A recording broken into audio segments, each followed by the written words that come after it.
Les top builds pour la saison 5 de Diablo 4, on fait le point avant l'arrivée du patch de mi-saison qui devrait arriver d'ici une dizaine de jours. Donc du coup on regarde tout ça ensemble aujourd'hui. Salut à tous, salut à Guild, j'espère que vous lootez bien. Et pour augmenter votre MF, n'oubliez pas d'exploser ce bouton rouge, d'activer la cloche. Sur ce, c'est parti.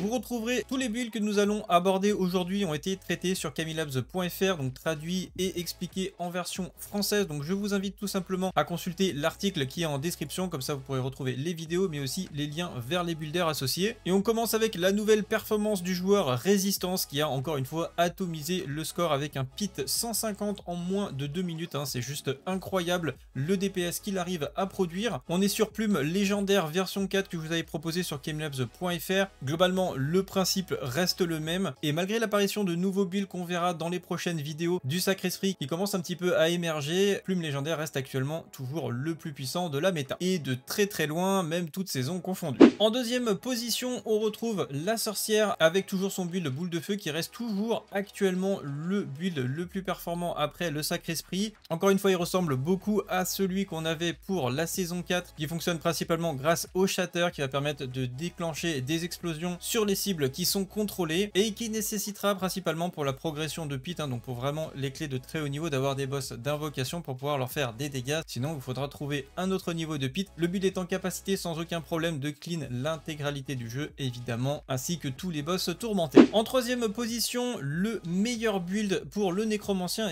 c'est Esprit d'Os qui a été grandement amélioré sur cette saison 6 par rapport aux versions précédentes de la saison 5 avec un DPS qui a été revu à la hausse. Sur le principe, on reste à peu près sur le même concept, c'est-à-dire que vous allez paquer les mobs, les mettre dans des prisons et les atomiser avec des esprits d'os en spam. La nouvelle compétence Siphon d'âme apporte énormément de survie aux nécromanciens sur cette saison, qui est très agréable à jouer je trouve sur cette nouvelle saison et qui offre de très bonnes performances, que ce soit en leveling sur la fin de jeu. Si évidemment le Sacré Esprit ne serait pas présent, on aurait vraiment une compétition assez farouche entre les classes du top.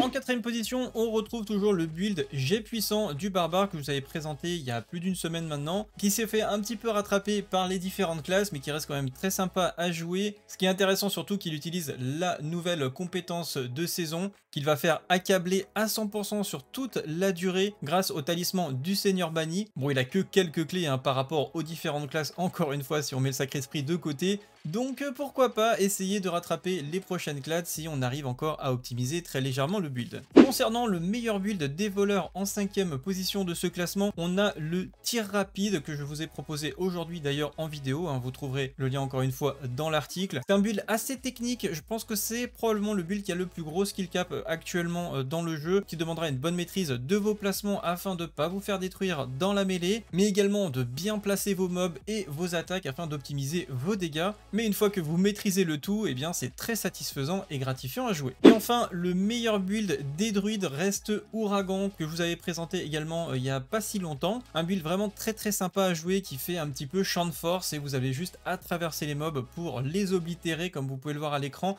On est sur du pit 104 et ça reste malheureusement la moins bonne classe de ce classement. On espère que le patch demi-saison lui apportera un petit coup de pouce et également plus de choix de build pour la saison 7. Et pour vous, quel est le build le plus intéressant à jouer, donc là pas au niveau de la performance mais vraiment quel est le build que vous trouvez le plus sympa à jouer dans cette nouvelle méta de Diablo 4? Je sais qu'il y a pas mal de monde qui commence un petit peu à faire des rerolls après avoir pas mal spammé le Sacré Esprit, donc dites-le moi en commentaire. Pour ma part en tout cas c'est tout pour aujourd'hui, j'espère que cette vidéo vous a plu, si c'est le cas likez, partagez, abonnez-vous, on se retrouve dans la prochaine, salut à tous, c'est le Guild, ciao bye.